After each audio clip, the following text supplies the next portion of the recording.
No tests.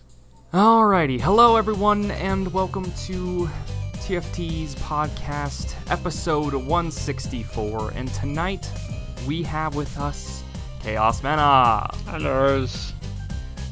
and Seawin. What's up? 90. 90. So, Seawin paused for a long time. 90. So I've heard a lot about this Ready Player One book. A lot of the YouTubers I've recently watched have even recommended the book as an audio book via Audible, because that's a sponsor they have or they get. And there's also a YouTubing group that did a book review of it for a podcast they have, or used to have. Who wanted to bring this up?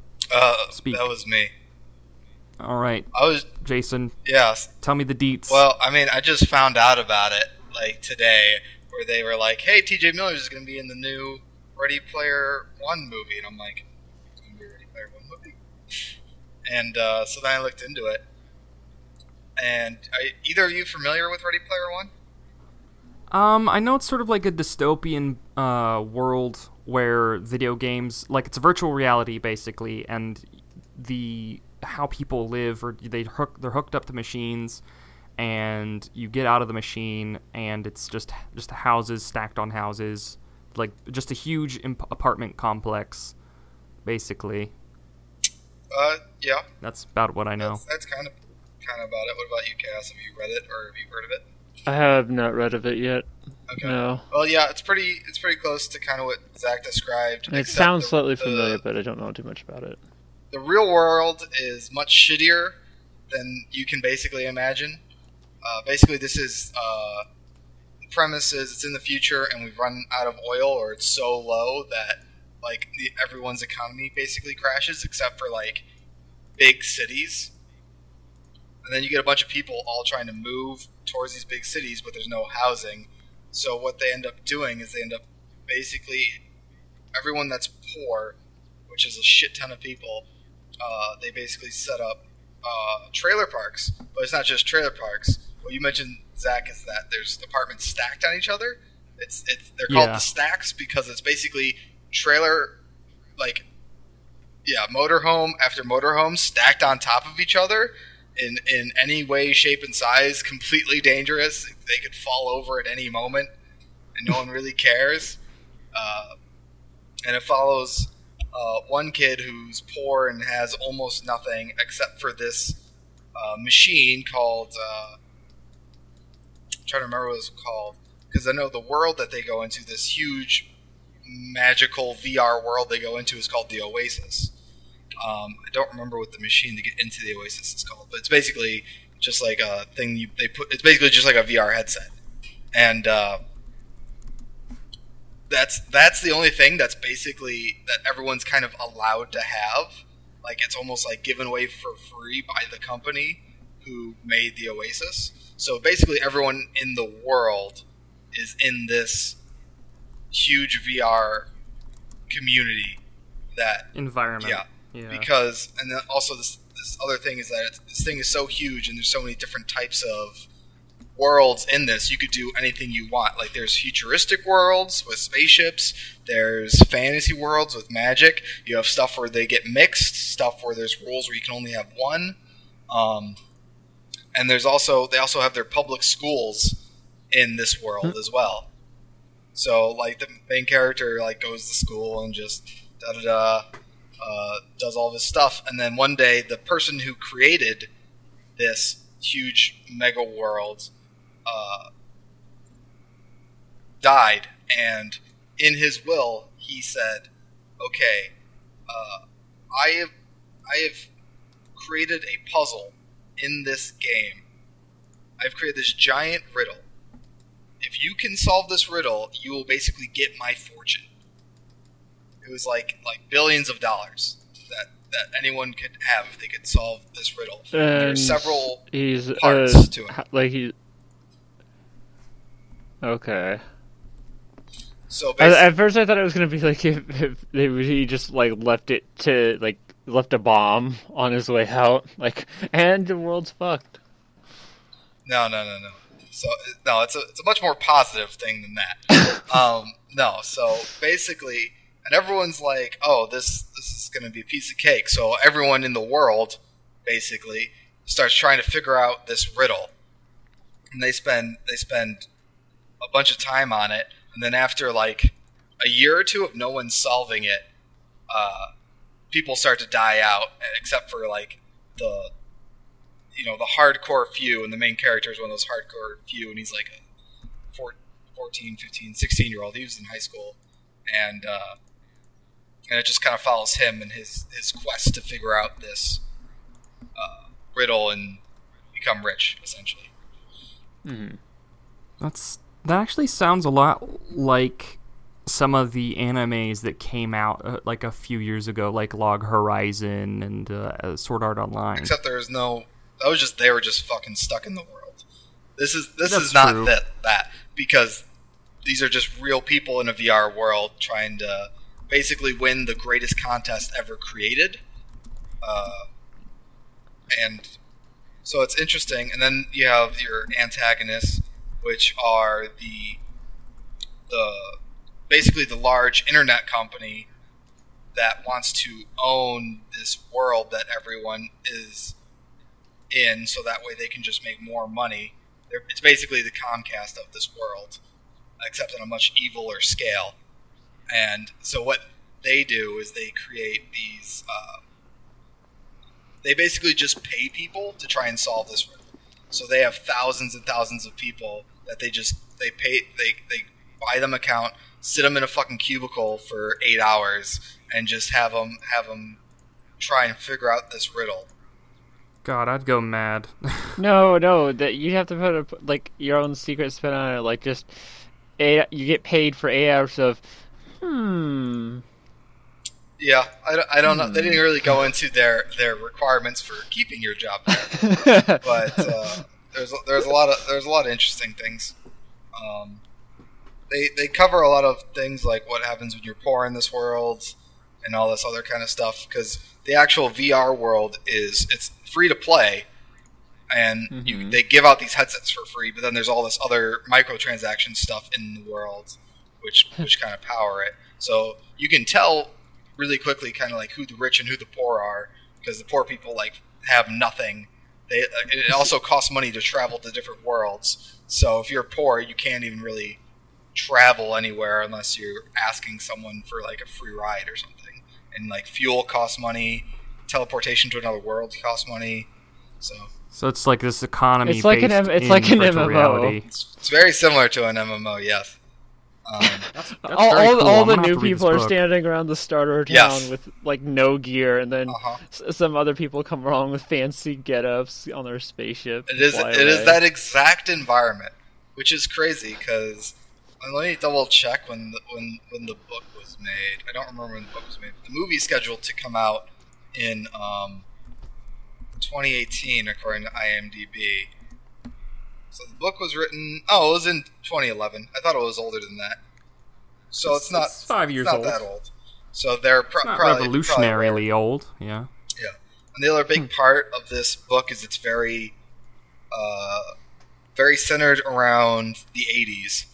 Like the entire, the guy who created the contest was a guy that just loved the '80s. So everything in his contest kind of involved stuff from the '80s, movies from the '80s, video games from the '80s, pop culture from the '80s. So it's some interest. So it's like a circle jerk for the 80s. Yes. Exactly. And like people get like so wrapped up, like the main character is so wrapped up in trying to solve this that he like played the same game from the 80s like thousands of times. He watched like 16 Candles like 150 times. Like all these little nuances. Like he studied really hard to try and make sure he could do this. So it's kind of cool. Yeah. They have a couple people. I only know of T.J. Miller and Simon Pegg for the movie. I mean, those Simon those Pegg, are only huh? two that like I recognize. Everyone else I don't know. There's a kid named. The main character is going to be played by Ty Sheridan, and I've never seen anything he's in. Most recently, he was in that Scout's Guide to the Zombie Apocalypse. I don't know if you saw the trailer for that. Yeah, I saw a trailer for that. Yeah. It looked okay. Yeah, it was meh to me. Like, it looked meh to me, so I never saw it. But that's the most recent thing he's been in. No, wait, no, he was also apparently he was Cyclops in the new X-Men movie. But I haven't seen the new X-Men movie, and I don't know if I'm going to. So, I don't know. I've recently First Class was pretty good. And then the movie before that one was also pretty good. Or maybe was it after that one? I don't know. Either way, both of the new, like, back in time, resetting the timeline X-Men movies I've seen, I like them. But that's because I'm a fan of the X-Men. You know, so I might see it when it comes to the matinee theater down over here. But until then, I'm just going to reserve my judgments. okay. I've been hearing it's like being torn apart critically, much like Rogue One, I think, as well. Yeah, it is. Does Rogue One have critic ratings yet? Even I didn't know it did. It may have been me being lazy and reading a headline, but I recently saw just a whole bunch, like the 3 or 4 movies that recently just came out or that are going to come out have already been subject to a lot of very harsh criticism. I don't see anything about Rogue One on Rotten Tomatoes, and it's pretty much the only thing I check for review scores. Oh yeah, maybe it was like, is Rogue One doomed to see that kind of harsh criticism? I guess maybe that's what it was, and it was probably a YouTube video. I mean, maybe if the movie's not good, who knows? Yeah, I mean, if it's not good, like. Honestly, I'm not expecting much for the movie. I've seen the trailer. I'm like, this looks pretty cool. I might go see it, but I'm not gonna go see it on opening day. Mm-hmm. How do you feel about the movie?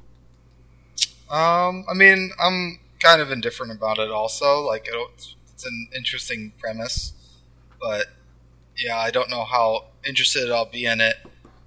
If it seems like there's like no Jedis, maybe there'll be Darth Vader in it. I'm not sure. Like, that would be cool. Like, that'd be the reason I'd see it, is to go see Darth Vader again. Yeah. But I don't know. They teased him in the first trailer, but I don't know if he's actually going to make an appearance and be like a bad guy, or if he's just going to be like some random person they talk to once in the movie. Yeah, we'll have to see, I suppose. I mean, I guess because it's sort of like a sidestep or like perpendicular story, they don't have much wiggle room when it comes to adding like the Inquisitors or any other lore like that. I mean, if anything, it's just explaining. It's basically going to be like an action heist movie kind of deal in the Star Wars universe, which is cool. It's a cool concept. So I definitely will see it. I'm not sure if I'll see it opening day. Yeah. Side note: did you know you could like the live stream? Yes, I think, yeah, I've done that a few times when my friends stream on YouTube. I didn't know that existed. That's interesting. That's cool. Showing support. Yeah.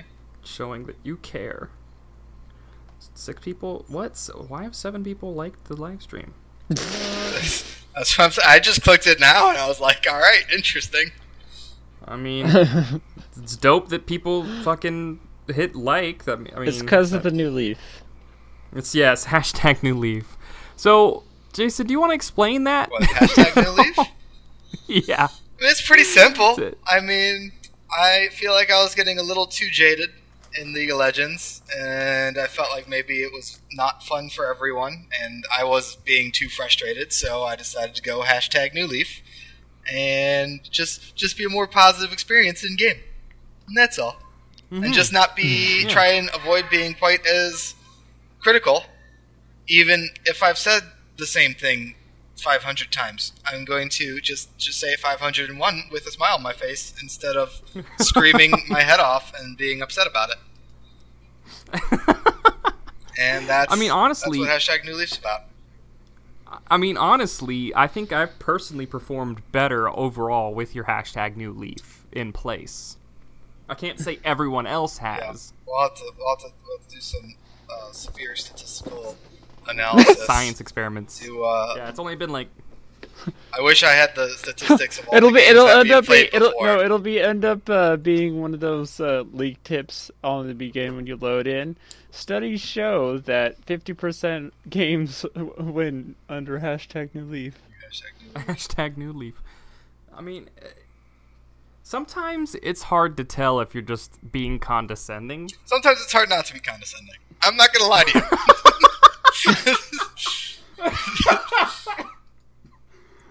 Oh boy. It's hard not to. That's, It's like when a kid draws on a table, you're like, they don't know any better, but it's hard not to be like, you're a fucking idiot. So you gotta say it really nicely, like, now that's very pretty, but we're not supposed to do that. So sometimes it's a little bit condescending, but at least it's not yelling. It's just a little bit condescending. Yeah, it's definitely a vast improvement. Overall, I feel like. What are you saying, I loved Zach? playing with you. I loved playing with you, Jason. But You're gonna be doing a lot of that playing at RTX. Exactly. But bow chicka bow wow, maybe. No, probably not. No, but I definitely heard that a lot with a lot of our custom games that happen, or like anytime McLovett's in the game. You just like, well, maybe we should. I'm not do this mad. Next time. Sometimes it's really hard. Really, really, really hard. Just be positive. It's definitely a trial for sure. It's one of the 12 trials of Hercules. So once you nail that one, see when you could be Hercules. Hercules. The next trial is to get Mike to gold. Jeepers, mister, you're so strong. Jeepers, mister. I was going for innocent. I love Hercules. Such a good. It's great. Classic. I think for sure I can at least get to silver. I know I can do that. See, everyone says that before they start playing. Well, last season I was bronze. I was bronze 5, and this season I'm bronze 3. Mm-hmm. So with a little elbow grease and some determination and a lot of caffeine, I think I could at the very least get silver. All right. Well, I like your attitude. I like your spunk. Yeah. I got a set. I think you got a good set of chops. You're supposed to be one of those football coaches in the middle of a room of bronzes. They're all looking up to you, and you have to give the inspiring speech that'll help motivate the team. Interesting. Yeah, where's your windbreaker and baseball cap, Seawin? All right. I would love to film that, just some pictures of like a football locker room. We could do that. That'd be a pretty good short. That would be great. That would be a pretty good live short bronze. if you just did that, and you just had someone. It doesn't have to be me, but like, because you just have to write the script. But you just have someone sitting, and everyone's just looking at him, and just be like, "All right, you guys have sucked for a long time now, but this is where we turn it around. This is halftime. This is our time. Ward up, farm up, get that Baron, and win this game." That's perfect. Oh, we have to film like something like that at RTX, or we have to do it. I believe in us.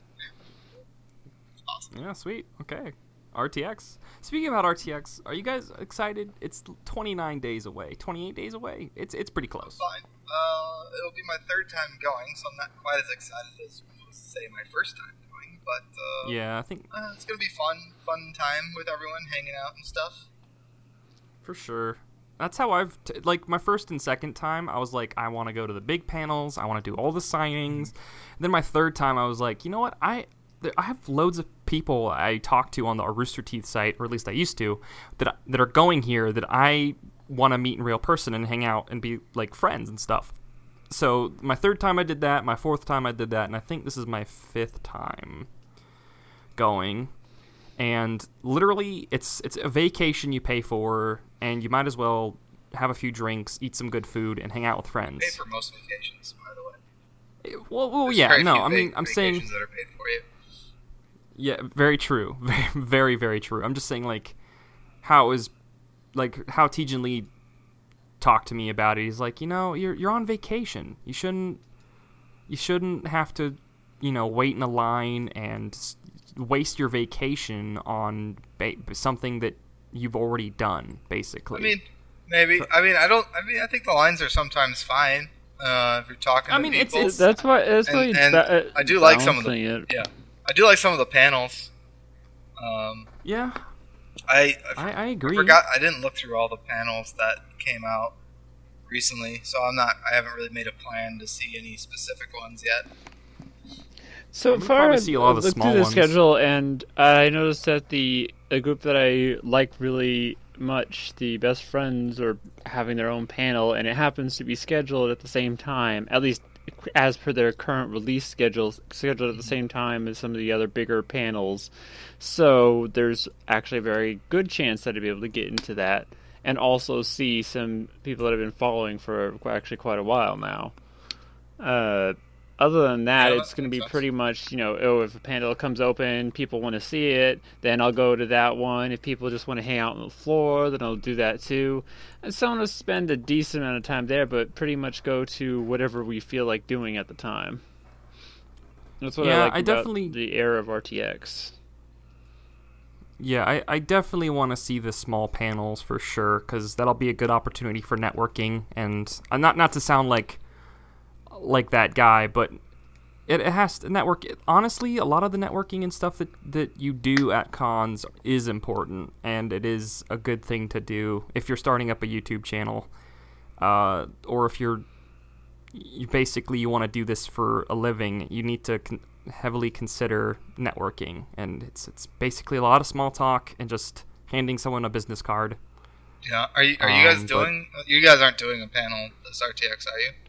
No, we don't want to do a panel for the sake of doing a panel. We want to do a panel that's educational and fun, something new. Right. So maybe next year after some. It's like overall trying to present an idea. Last time we had a plan in mind. Like if we at this point, even back months ago when we were like, should we do a panel?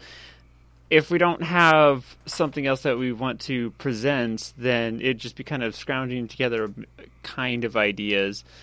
Definitely would want to do one in the future, but this time it's more of we're truly using it as this is going to be our vacation time, just kind of relax and hang out with all our friends, since this is one of the only times, because of how many states away most of us are, to actually be able to see each other in person and maybe even play a couple of the in-house console games. I think maybe talking about things like Super Smash, among other games that we can actually just experience in person that I've never been able to do. Because other than my own siblings, I've never played Smash against anyone else. Oh yeah, I'll play Smash. I'll play some Smash. Oh yeah, I'd like to think I'm good. Like, not good or anything. Dash. You wave dash, bro? You wave dashing? New. You wave dashing? You diagonal? Do tilt, bro? I think I know what that means. Diagonal tilts and those grabs, dog. No, I used to be really good at Smash. So, McLovett's the one who brought up Smash at RTX for a hotel, and I asked, do you know how to dodge? He's like, how to do what? And I'm like, oh no, this is going to be fun. That's like a basic mechanic where you hold the shield and then you move in a direction and it lets you dodge. He could have been trolling because he's McLovin. It turns out that this is like he's found like this hidden strategy, almost like fighting drunk. Like it still works and you don't understand how it works, but you're still losing. That's one. Also, I want to say hello to ProScope Foxy MLG Fox. The shortest name ever on YouTube. Yes. The easiest name to say, obviously. Welcome to the chat and the live stream /podcast. What were you saying, Seawood? Sorry for interrupting, man. I was just saying that the one thing that I really like about Smash is it's pretty hard to... You can't really... there's not really a beginner's luck in Smash. It's not like other fighting games where you can kind of just get lucky with hitting like one or two moves over and over again. Because if someone... Yeah, like what's it called? Like wall blocking or something like that? If you in certain games, like I know Pokken, a couple characters were very susceptible to just being able to spam the same thing over and over, and it wouldn't really matter. That exists in a lot of fighting games. You just keep spamming the same thing. But like with Smash, you really can't do that because it has a really nice rock paper scissors system with the shield and the dodging and then hitting and throwing. So it really does feel like a really fun game of skill, and you can really tell who's better than who pretty easily. And there's not,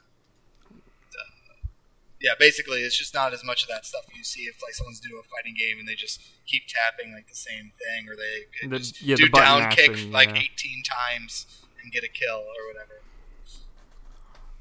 Yeah, that's why it's such an awesome game, and honestly, people should respect the Smash players on the competitive scene because some of these stuff they do, especially when it comes to like animation canceling and like there's all kinds of crazy things. Everything they do is ridiculous. The maneuvers. I watch it and I'm just like, I don't even know how they do any of this. Yeah. Like I wouldn't even attempt the ledge grabbing that they do to make it so that someone can't come back. Like, I wouldn't even attempt that because I know I'd fuck it up and I'd commit suicide. Like I know that would happen.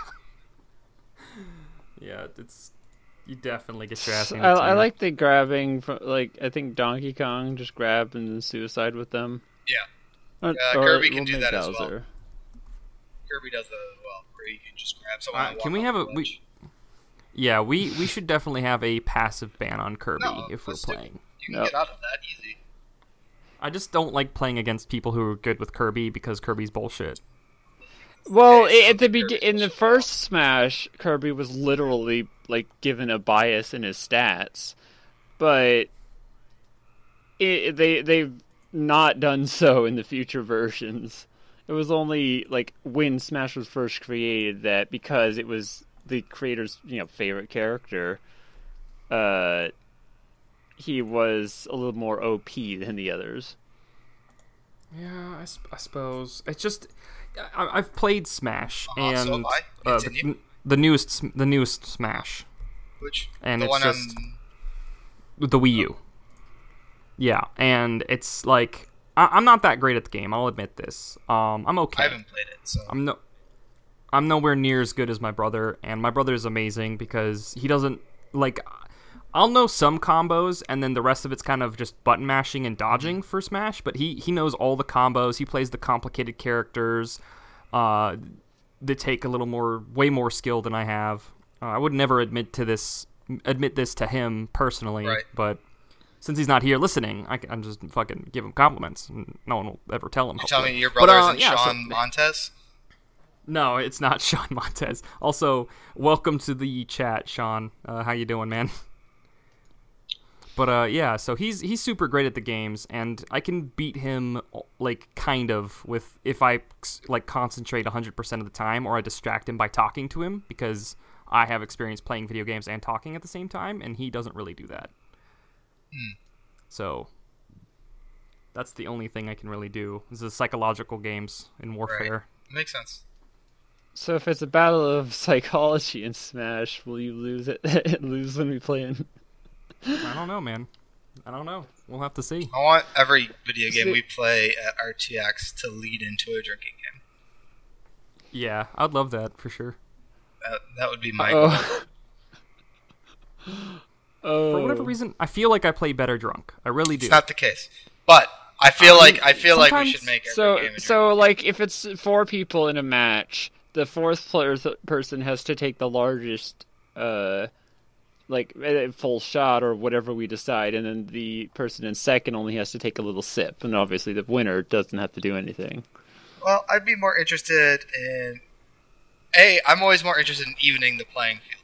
So I'm more interested in the person in first True. taking the biggest drink, and then I assume we're gonna have. And then normally, what I've always done is, depending on how many people want to play, you keep the top people, and then you filter out the people that came in last. So, like, if you had like 6 people that wanted to play, you would do 4, and then the top 2 would stay, and the bottom 2 would switch out. Mm-hmm. And then you would have those top 2 that stayed take a drink or a higher amount of drinks than the bottom 2, and it'd be. And then you slowly get to like this even state where the person that is really good is now fucking drunk off their ass, so they can barely do anything, and then the people who were losing before can now win, but now they're drinking more. So it distributes the drinking evenly, I think, when you set it up like that, which is more fun for everyone. So probably have you in charge of the rules then. That's great to imagine, because I've always wanted to be able to play it with more than 2 people. Just 4 people is really fun. Only gotten experience. I want to see what the 8 players. Oh yeah, the new one's 8 players, right? Yeah, it's great. Playing with 8 players is ridiculous. Like playing with 5 players is a little. What do you do with 8 players? Do you need a DS to play with 8 players? No, it's just you can have up to 8 connections to the Wii U. You can? Yeah, you can use a nunchuck, a Pro Play. You can use a DS as a controller, a 3DS as a controller now as well. So if you have the game, I think you just use your DS and you connect to it. Because I do have the Smash Brothers on the 3DS. So if that works. Do you have to have the Smash game, or can you just play it by like download software? I'm not sure. One of my brothers does that with his 3DS. We'll look it up probably after this podcast. But that's definitely something to consider. Like Smash has always been fun for me. But earlier, Chaos, you talked about stats for Kirby. And that got me thinking about the article you linked later on for our topics list, where it's like this game that involves Kirby, that's a side-scroller, and you play it, and there's certain stats. All of your stats are kind of tracked, right? But in particular, your combat stats are the only ones that matters. But there'll be a kindness stat, there'll be a like hungry stat, and that kind of thing. And it's just this introspection, like kindness doesn't mean anything when you're fighting or when you're battling monsters. So it's kind of the picture they show on it is like it's being a very like cheeky game reality. By saying kindness increased by 2. Not that it matters. Maybe kindness doesn't get you. How do you guys feel about kindness? Like maybe not in a video game perspective. What? Can you hear me? I can. I don't know what you want from that question, though. Well, like, in what do you think being kind or a decent human being can get you far in life, or is it something that doesn't matter, like in the video game? Obviously, is it a meaningless stat? Obviously, it matters. I don't think the developers of that game made it so it was like this huge introspective thing. I think it was just a little joke. But yeah, obviously being kind to people in real life matters, and yes, it can get you far and help you succeed. I mean, there's different aspects there, right? You can be kind, but you don't want to be walked on. Yeah. But yeah, so yes, of course, kindness actually matters in real life. In that little game, it doesn't, and it was a funny little stat that they put in. I don't think they actually track that stat. I think they just randomly say, "Oh, you leveled up this other random stat for fun." Well, yeah, so I'm sure that's additional, just a little funny additional thing, which I thought was a cool touch. Yeah, for sure. And it's like, well, there's genuine kindness, and then there's just like this very superficial, like by the numbers kindness. That's what I'm trying to say. Like you can pretend to be kind, like you can like everything your friends do, you can do this and that, but at the end of the day, are you truly being kind to them? You know, I'm turning a non-profound silly joke into something profound, I guess. But in the end, that's what my question was to you guys. It's like, you can be, I hate to say that kind of thing, is like, you can be by the numbers kind, and people will think you're a nice person. Until, I guess, you can't put up the act anymore and you turn into the asshole that you really are. Right. But in the end, you'll still have that somewhat short or long-term benefit based on your own ability to be a sociopath. Listen, so far, by the numbers kind has been working for me. So, I say, yeah, I'll do your stupid podcast. Yeah, I'll do this video. Like, no, it's fine.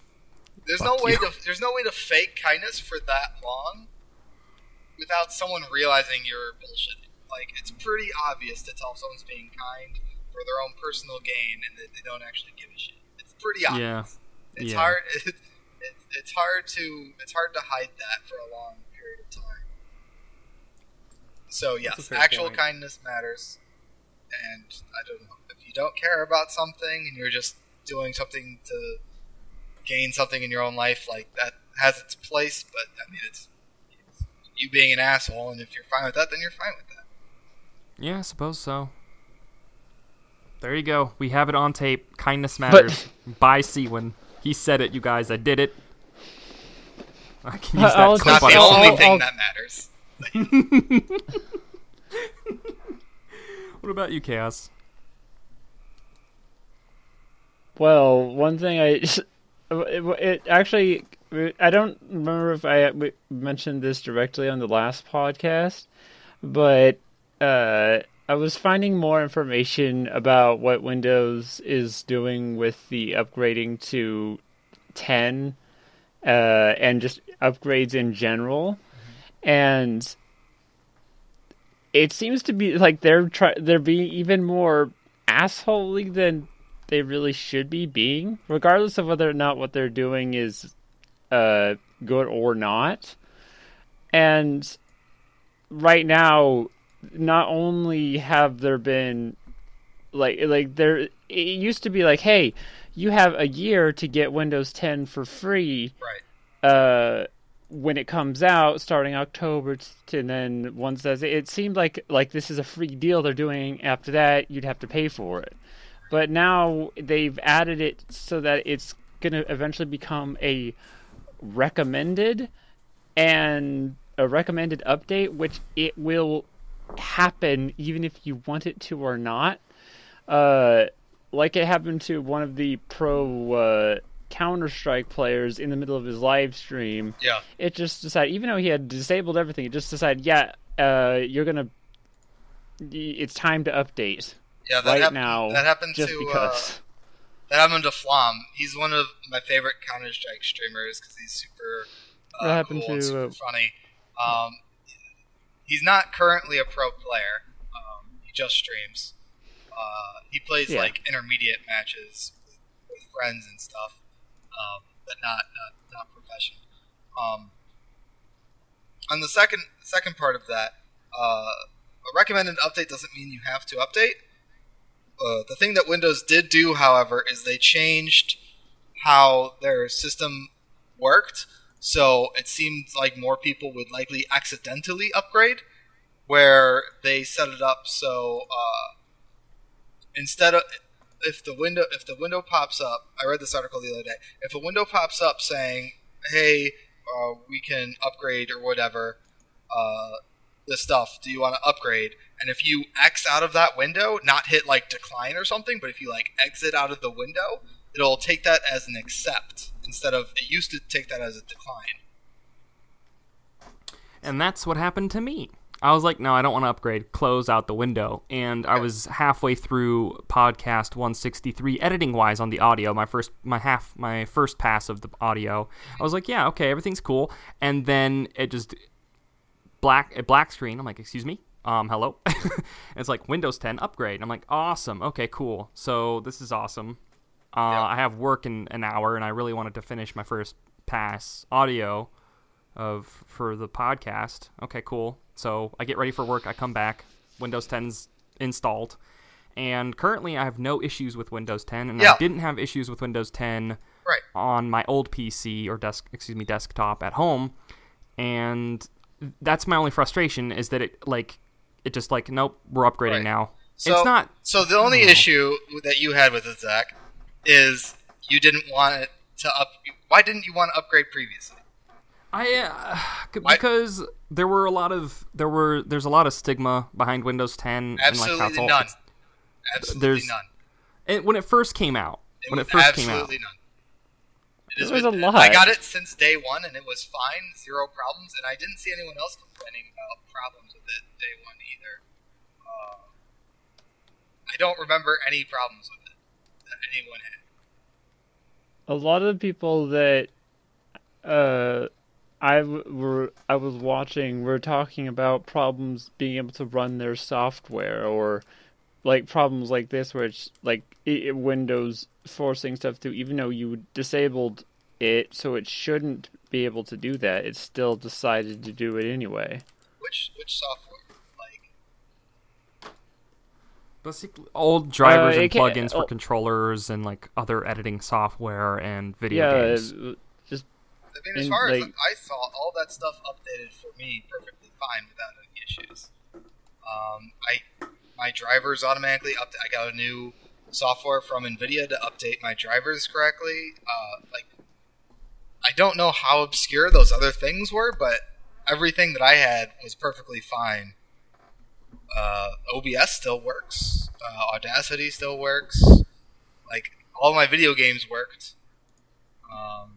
Maybe it was just an echo chamber for me and Chaos, where we were just in this echo chamber of like, Windows 10's evil, and then like I switched to Windows 10, I'm like, this is not so bad. I'm totally okay with it. It's honestly like fine. I don't think day one when it was free. I don't think it's like a super bad thing. I'm just annoyed at how the people that understand how the update system works, it's fine. But for the people that didn't quite understand it, for them to just change the computer without them understanding, or even if they understand that they don't want it, to just like say, hey, we're gonna do it anyway, right, is the part that really makes me mad about. Right, and that could be a blunder by their part. Also, I haven't seen all this stuff specifically by me, but I also firsthand know users are idiots. Yeah. They could have been the most specific they could possibly be, and someone still would have ignored. If they had said, that's true. If they had said, "Hey, we're going to update this," and the only button there was decline, and you X out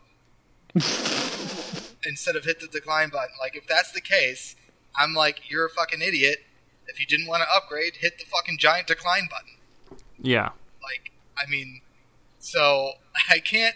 Some things you can definitely argue that what they did is maybe shady. Underhanded. I don't know if it's even underhanded. It could just be they made a mistake and they're dumb. Not everything is like a giant evil conspiracy. So a lot of times people just make mistakes. And, as someone who has loads of experience handling a user base and doing troubleshooting for their phones or explaining in-company policy to a user base of a few million people, I'm not saying I probably took 1,000+ calls while I was working at a call center. I can for sure tell you people are as dumb as you think they are, or maybe even dumber. Right. I was just in the middle of editing. I'm like, no, fuck this. That was the whole point of me doing that, is like, right. that's the only frustration that came to me, and that's like, I realized that's like a very small thing. Right. And I would also argue that generally updating is better for you in the long run, because it's better to update early on and get all the updates as they come out, because it's easier that way than waiting until they're all of a sudden no longer going to support the version you're on, and then you have to play catch up. I do know it's not one of like overall. I'm not like, again. It's not like, oh no, this is gonna be a really bad thing. But there have been a couple instances that definitely would make, like, I'm gonna leave the computer as it is just because I don't want to go through the process of upgrading, and I don't. And there has been instances where, like, NVIDIA's drivers for the graphics cards that were released, it completely ruined a lot of people's computers because of the graphic driver update.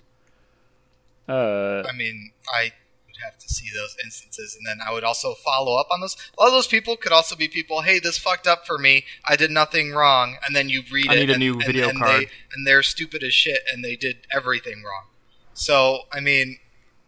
It also could be people wanting a new free $100 No, it was an actual report, but it's been such a long time since I've seen it. Well, I mean, like I said, I specifically have NVIDIA, and it's been fine the entire time.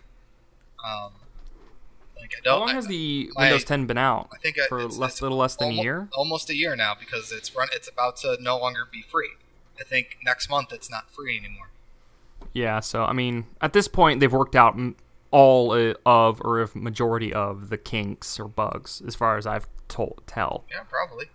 Yeah, I don't see any, like, League and all the games and things I use work fine. I don't know. I also did a completely fresh install, so I did wipe everything and then reinstall everything. But that's just because I had issues with Windows 7 updates, and I didn't want that to hold me back, so I did a complete wipe of everything. And that was because I had issues with Windows 7, not Windows 10. So I will add I that was as an running addendum. Windows 7. Maybe if people are trying to do like custom, because that's the other thing is people might do custom upgrades and custom installs or try and keep certain things that might fuck stuff up as well. So I didn't do any custom bullshit. I'm like just do the thing. The safest way you can upgrade is by a completely fresh install all the time, always. It's always the best option. So, and I assume a lot of those people. Like, in the other things, people that complain, there's so many different variations of stuff. Also, sometimes the minority is the loudest on the internet. Yeah, for sure. Oh, for sure. A lot of the time, that's the case. So, because, if like, less than 1% of the people have issues that make their computer unusable, but they're the ones that are only posting and everyone else is like, it's fine for me, or they don't notice, or they don't post because they don't care, then it seems like the problem's larger than it is. Yeah. So yeah, I don't know. I think Windows 10 is fine. I would get the free upgrade while you can. So it's not $100 or plus for it, Correct. So you're not wasting money on something that was free. Right. Well, wouldn't that mean that at least in order to upgrade right now, it would still be leave the actual computer files or system intact? Yeah, all of my icons on my desktop are exactly where I left them when I was running Windows 7. Everything. So you even did that? No, I did a complete cleanup of mine. You left all of your files and did it. Oh yeah, it's still fine for you. Yeah, it didn't say I didn't have to go and do any of the custom things. It's like, would you like this to happen? I'm like, yes, please, thank you, Microsoft. Right. And I get to keep my things because I don't want to download or re-download or reinstall all my things because that's annoying. I mean, that would take forever. Yeah, it doesn't take that. Well, it didn't take that long for me. But I have decent internet, so it works out. Yeah. But yeah, zero problems with Windows 10. I think a lot of the issues that people are having with it is just the way they're trying to get people to upgrade, not the actual. No one's actually complaining about the actual, in all these articles recently I've been seeing with the forcing people to upgrade thing. That's what people are complaining about. They're not complaining about the actual OS. Yeah, it's just like, I wanted to do it of my own free will. Even though, chances are, there's a bunch of stuff that could have been plain as day that said, this is going to happen. And also, as someone that writes software, it makes a lot of sense that they're trying to get more and more people to upgrade just because it's a lot easier to set up stuff if people are using, the same setup. And they're definitely not gonna keep Windows 7 up to date for a long time. I guarantee you, once Windows 10 comes out, within a year or two, they'll drop support for Windows 7. Yep. Would not surprise me. Yeah, and I mean, at least Microsoft isn't like Apple. That's the other thing. Apple forces you to update everything. It's all the time, and no one complains. They still it's good to at least have waited a little bit, which, regardless of what you waited a year about it. No, I'm talking about back when they did make the original mistakes with Windows 8, with the designing it like a tablet system, but still on a computer. When the thing came out, I was reading the pre-release stuff of the people who were like, "Yeah, I've had it; it's been fine." Like the people that were beta testing it, and they were all everything I saw from the beta testers and the pre-release whatever testers. They were all like, "Yeah, it's fine." So I was like, "Fuck it, it looks cool. Let me do it." And since I did it day one, and it's been fine since day one. Yeah, the UI is pretty smooth. I'll give it that much. And like that's my thing. Like I'll always despise Apple. I've never been an Apple user, but like I said, I worked for a third-party company that did troubleshooting for devices and bill management for customers for a cell company. And when that update for Apple came out, and it bricked like a lot of different people's phones, like over a few thousand people's phones, easily, a few 100,000 probably.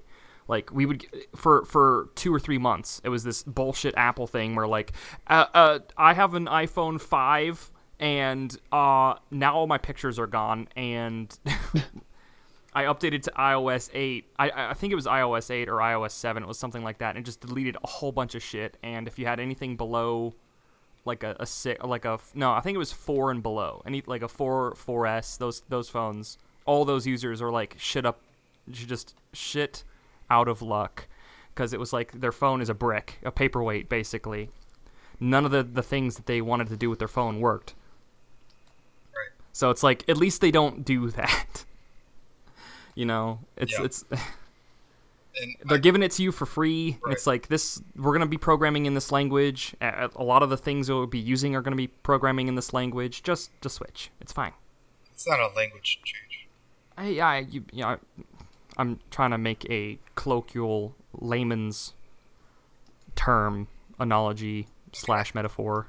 So it's like, that's how, like, it's a different operating system, right? It's a platform. Yes. So it's like, if someone, people are going to start programming for that platform. They're not going to start or continue to program for, you know, like you said, Windows 7, Windows 8, or maybe they'll probably keep Windows 8 for a bit, but let's say Windows 7, which is a lot of people's preferred OS right now for laptops and desktops. And now all the software companies that develop your video games and update the stuff with your applications that you use on your PC, those updates will fuck up your PC because it's not being programmed for Windows 7, it's being programmed for Windows 10, right? Right. Also, if we're going to go by Windows stigmas as to why not to upgrade, this Windows stigma actually makes it you should upgrade. Yeah. Right? XP, right. It's the one where every other Windows sucks. Is ass. So yeah. XP was great, Vista sucked. 7 was great, 8 sucked. 8 was 10, sucked. It's fine. It's great. Yeah, it's great. So we should beware. Beware of the one after 10. Yes. Exactly. If you're gonna follow that superstition, beware of the one that comes. They just call it 10-2 instead. Yeah. 10-2. The tenening. Speaking of that, have you played through the remastered ones yet? No. Remastered. I'm picking the remastered Final Fantasy X and 10-2 that just came out. Oh yeah. Okay. No, Thanks I picked for up elaborating Final and giving Fantasy context. 9 on Steam because I hadn't played it yet. So, I don't know if I'll pick up Final Fantasy X or not. It was one of my favorites. I honestly don't get, like, not to sound like an asshole, but I could care less about those games. I've never played any of them. I watched the Advent Children anime for Final Fantasy. And I'm like, that's pretty cool. And my only other introduction for Cloud and like Squall and all those people is from Kingdom Hearts, Chain of Memories. That group's from a completely different. Well, not all of them, but the main people are They're not all even from different in timelines. that game. Yeah, I know. I don't know. But to me personally, it's just like every time I've seen a Let's Play of it or anyone describe the game to me, it's like that doesn't really scratch the itch that I'm looking for. You know what I'm saying? It doesn't get me that. Do you like any turn-based RPGs? I love Pokemon. I love Pokemon, but that's because they're cute animals and they evolve, and They have chocobos. and there's nowhere like Pokemon can sometimes be a grind, especially the earlier ones, but they're nowhere near as a grind as any of the Final Fantasies. I don't think the Final Fantasy is actually that much of a grind unless you're trying to do extra stuff. I don't know.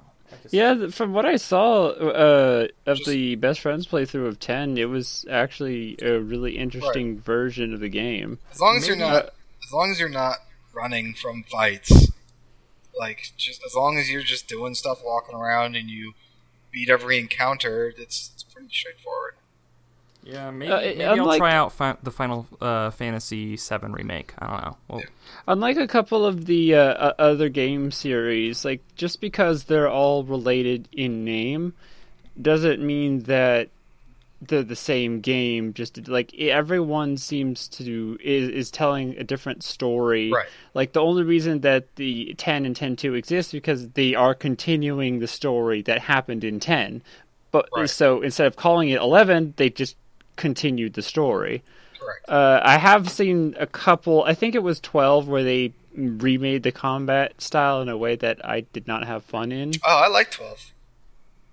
I can't remember which number it was. No, it was 12 where they did the combat where you set up, where it was more real time and you set up like rules for the combat where you would be like, okay, if you're going to be my designated healer, so use this spell if someone goes below this percentage of HP, or use this item, or you. Sounds like coding to me. It had some of that. I mean, you didn't have to just play that way, but that was like an extra thing that you could help optimize your battles.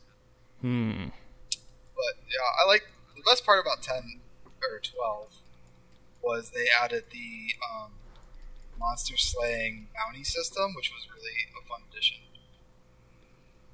Where basically you'd like go to a bounty board and be like, hey, there's this really strong monster in this area that appears in certain conditions, and you're like, oh, let me go fucking destroy this guy. That was a fun addition. I was expecting the normal RPG combat style when I first started playing that game. The turn-based, yeah. Yeah, just the turn-based. Since when it was real time, I was like, okay, hold on. Yeah. This isn't what I was expecting. It was different, and then they kind of reverted back to it a little bit when they brought out Final Fantasy 13. That's pretty much back to the way they had it in, like, 10, except... Well, actually, it's closer to... I'm playing 9. It's actually closer to 9, because 9 it's a system where they'll keep attacking, and you'll like, load up your move, and then you can make a move, but it's not. It's like pseudo turn-based. And also, they're going to be changing the new 7. Zach, they're going to be changing the combat system a lot. Cool. So I don't even know. So it'll be fresh to me. Like, sure. I mean, it won't be a true Final Fantasy experience, I guess, but. Well, what do you mean by making the combat system for 7? Like, what changes are they going to make? Like, obviously, you can update it. I don't know. I haven't seen it. But they've said it's not going to be the normal turn-based combat system. They're going to... Since they're remastering it, they're doing a lot to it. They're not just giving it a graphical upgrade and saying, here you go. Yeah, it's not just Final Fantasy VII HD. It's like an actual new game. No, it's going to be this... Well... It's going to be the same story. And it's going to be the same story, but new game mechanics and graphics. Yeah. Interesting. It'd be really interesting for that. Like, I've seen only a couple, like, these specific cutscenes where characters like Sephiroth have actually been rendered in that grade of detail, so it'll be nice for the entire game to have that level. Mm-hmm. You gotta have a PS4 to play it. That one's going to be exclusive. Oh, it's going to be an exclusive? Yep. Damn it. I mean, it makes sense, like, it really does, because Final Fantasy's, like, strictly only been on... Except for Final Fantasy 13. They've ported games after that, but for a decent amount of time, I'm guessing it's going to be on there. I mean, since Final Fantasy, there hasn't been an exclusive Final Fantasy since 12. Yeah, because Square's because that's when Square no longer had that contract. That long contract. So 13 was not exclusive, and the next Kingdom Hearts game is going to be exclusive. I'm looking forward to that. And but 7, I don't know what they did, but yeah, that one's going to be exclusive. And I don't know if that'll be one that they'll eventually port, or if that one's going to be a true exclusive and only PS4 players can have it. I guess it depends on I think eventually there's going to be enough to port, but I can imagine they can leave it on PS4. It doesn't matter. They can always port it, but it's whatever the contract is. Yeah, true. And Sony is desperate to keep some exclusives for sure. So is Xbox, to be fair, or Microsoft. Mm-hmm. I didn't know that the year the PS3 came out, the only division that was making money for Sony was the gaming division. I didn't know it was that on that level. Sony was losing the war but winning the skirmish kind of thing. Yeah. I didn't know that either. Yeah, Mr. Wartburg enlightened me with that. Across the board, they weren't doing very well except for their gaming division. For the PS3 or PS4? I think it was PS3. Yeah.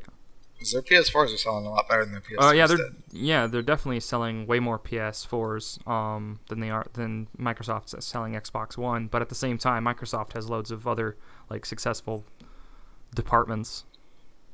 So it's I don't know. That's why that's why I'm hoping they're being so patient with the Xbox One, and they're working really hard and trying to put more money into development.